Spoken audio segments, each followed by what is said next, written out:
The private terminal at Miami International Airport was relatively quiet that Friday morning. Apple CEO Tim Cook was walking purposefully down the VIP corridor. His personal assistant was beside him, carrying a file. At 64, Tim exuded the unwavering confidence of a man who owned a software empire worth billions of dollars.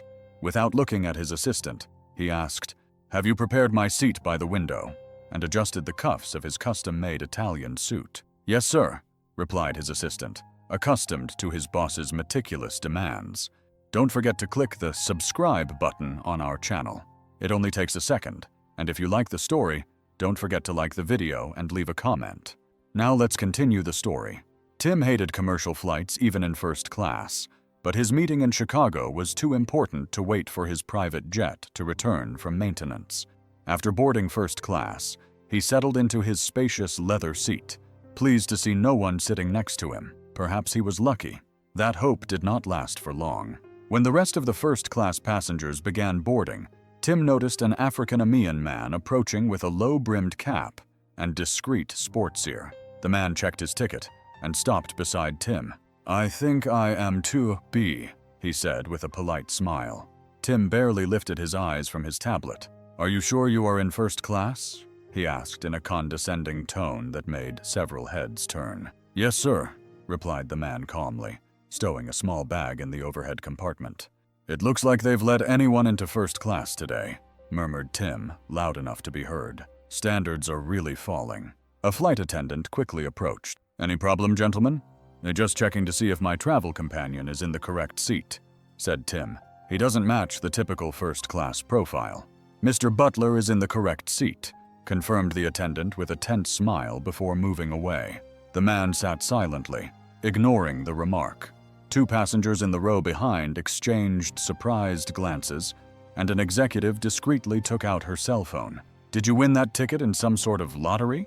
continued Tim, laughing at his own joke as the plane prepared to take off. Stephen Butler, because it was indeed him, simply smiled courteously and picked up a book on leadership and philanthropy.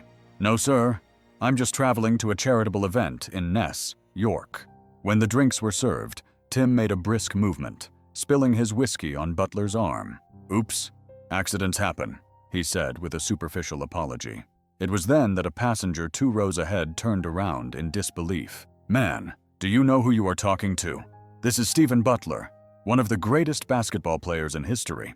The blood drained from Tim's face when he finally recognized his seatmate. His eyes roamed across the airplane, noting several smartphones aimed at him, capturing every moment of his public humiliation in front of the NBA star. The following morning, Tim Cook awoke in his luxurious hotel suite in Manhattan. Yet the sense of comfort and power that usually accompanied him had disappeared. Instead, a lump in his throat troubled him as he prepared for a day that promised to be disastrous. The phone kept ringing, and the voice of Angela Lewis, his director of public relations, echoed nervously from the other end of the line. "Tim, you need to see this. What happened on the plane has spread like wildfire on social media. The hashtag Cook Humiluri is one of the most talked about topics on Twitter." Every word from Angela felt like a punch to Tim's stomach. He turned and looked out the window, observing the frenetic movement of the city that never sleeps. The videos of the incident captured by the executive who was behind him had already accumulated millions of views. Celebrities and influencers were posting their reactions, and the general public was expressing indignation at the billionaire's arrogant behavior. Meanwhile, Jimmy Butler, the man Tim had belittled, was appearing at charity events, receiving warm applause and being idolized. In an interview, he declared with grace and dignity, "Unfortunately, situations like this happen more frequently than they should. It's not about me. Many people face this kind of treatment daily without cameras to record it."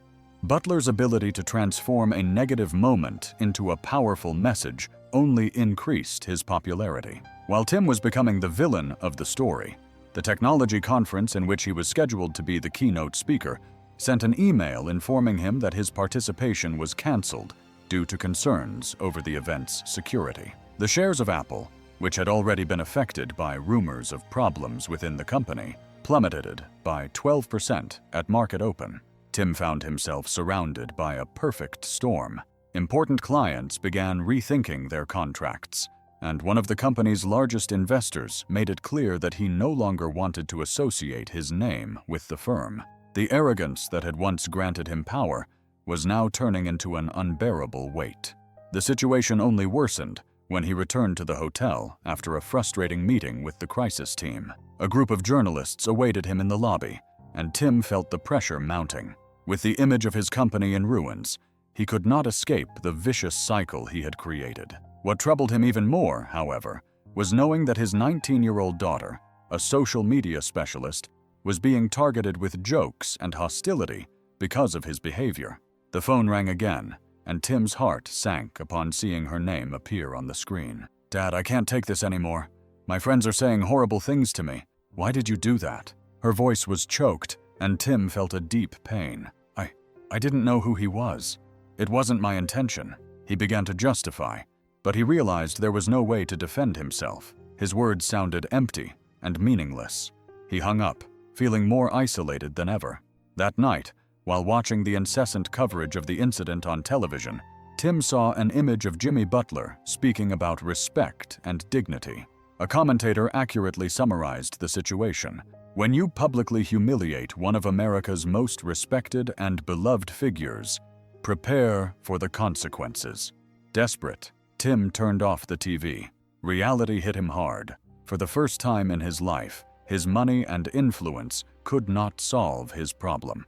The luxurious walls of his hotel seemed to close in around him, and he began to understand that he needed to face the consequences of his actions.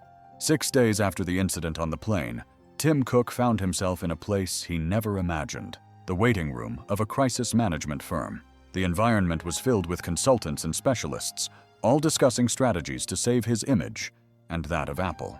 But for Tim, the real problem went beyond his reputation. "Mr. Cook, we need an immediate action plan," said Ethan Brooks, a respected public relations expert with a grave expression.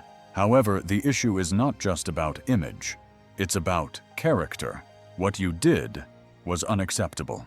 Tim felt the weight of those words. He was not used to being confronted in this way. The arrogance that had always accompanied him now seemed like a mask that was about to collapse. "I didn't know who he was. I was just having a bad day," he tried to justify. "That is no excuse," replied Ethan bluntly. "You need to understand that your words have power, and when you use them to demean someone, you not only harm that person, but yourself as well." The conversation continued, but Tim felt increasingly detached. When the meeting finally ended, he left in a state of confusion. Ethan's words continued echoing in his mind. He decided that he needed to meet Jimmy Butler, not to offer a superficial apology, but to understand the gravity of his actions. After several attempts, he managed to get Butler's contact through mutual acquaintances in the business world. To his surprise, Butler agreed to meet him. The chosen location was a discreet room in the Miami Heat training facility, where the atmosphere was relaxing, yet Tim felt nervous and out of place. When he entered, Stephen was already waiting, wearing a friendly smile, yet a gaze that conveyed seriousness. "Thank you for coming, Tim," said Butler, extending his hand. Tim hesitated, but eventually shook it, feeling the contrast between the athlete's strength and the fragility of his own position. I don't know where to start," he began, his voice faltering. "Start by being honest," suggested Butler, with the calm that had always characterized him. "What do you truly feel about what happened?" Tim took a deep breath, a wave of shame washing over him. "I was wrong. I should not have spoken that way. And now I am facing the consequences. But what really troubles me is that I never thought this could happen. I never cared about how my words affect others." Butler listened patiently without interrupting. "This happens to many people in positions of power. But what defines you is how you act after a mistake. You can hide behind money or fame, or you can use it to do something positive." Tim felt his heart tighten. "I don't want to be that guy. I want to change, but I don't know how." "That is the first step," said Butler with an encouraging smile. "Acknowledging that you need to change. You can start using your influence for something greater than yourself." The conversation deepened, and Tim began to understand the experiences that Butler shared. The athlete spoke about the challenges he had faced throughout his career, including discrimination and prejudice, even after achieving fame. If you truly want to change, you have to do it through actions, not just words, said Butler. There are many people who need support and inspiration. You can be a voice for them. When the conversation ended, Tim felt lighter, yet even more aware of his responsibility. As he left the training center, he looked toward the nearby playground where children were playing basketball with an improvised hoop. For the first time, he truly observed the scene, the joy, the camaraderie, and the daily struggle that many faced without the opportunities he had always enjoyed. That reflection accompanied him throughout the walk back to his hotel. Tim realized that true change began with the willingness to listen and learn, and that his journey was only just beginning. 6 months had passed since the incident that transformed Tim Cook's life. Now, he was at a newly inaugurated community center in one of the most underprivileged neighborhoods of Miami, surrounded by children and teenagers who were exploring the new facilities with enthusiasm. The center, equipped with basketball courts, technology labs, and classrooms, was the first in a series of projects that Tim had funded through the newly created Cook Foundation, with an initial investment of $50 million. Wearing a casual shirt and jeans, Tim was far removed from the image of the arrogant executive he used to be. He mingled among the youth, listening to their stories and interacting in a genuine manner. The center was not just a physical space. It was a real opportunity for change, both for him and for the community. During the inauguration ceremony, Tim prepared to give a speech. He looked at the assembled crowd, feeling a mix of nervousness and determination. When he began to speak, his voice was firm, yet full of emotion. Sometimes we need to fall in order to learn how to rise. What happened on the plane was a turning point for me. My worst moment became my greatest opportunity for growth, he said, looking at the children surrounding him. Life is not about what you have, but about how much you can impact others. Enthusiastic applause echoed through the hall, and Tim felt encouraged. He continued by sharing his journey of self-reflection and his desire to make a difference in the lives of young people like those in front of him. I decided to step down as CEO of Apple, to devote myself entirely to this foundation. I want to help create opportunities and break down barriers. At the back of the hall, Jimmy Butler observed with a satisfied smile. He knew that Tim's transformation was genuine, and his presence there symbolized the new partnership between them.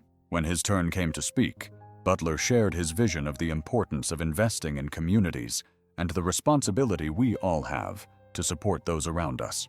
When people make mistakes, we have two choices: to condemn them permanently or to give them the opportunity to do better. What Tim is doing here is real and is changing lives, said Butler, pausing to look at Tim. He is showing that we can all learn and grow. After the speech, Tim interacted with the children as he watched them play basketball. He realized that even though he had no skill in the sport, the laughter and contagious energy around him made him feel part of something greater. A 14-year-old teenager who had benefited from the mentoring program pulled him aside. "Hey, do you want to play a game with us?" asked the boy with a sparkle in his eyes. Tim hesitated, but instead of refusing, he accepted the challenge. He joined the game, laughing and having fun as he tried to keep up with the young athletes. With every mistake and success, he felt more connected to the community, realizing that true wealth was not measured by his bank account, but by the lives he could impact. At the end of the day, as the sun set behind the buildings, Tim and Butler sat on one of the Sense benches, watching the children play. "I never thought I would be here doing this," Tim confessed, feeling a wave of gratitude. Butler smiled. "Life is full of surprises. What matters is what you do with them." Tim looked toward the horizon, feeling that he was finally on the right path. He had learned a valuable lesson. Redemption is not just about repairing mistakes, but about creating a better future for those who need it most. The legacy he was building was not solely his own, but a collective effort that could change lives forever. And for the first time, he felt truly free. What would you do if you were in Tim's shoes? Leave a comment, like the video, and don't forget to subscribe for more powerful fictional stories that inspire change.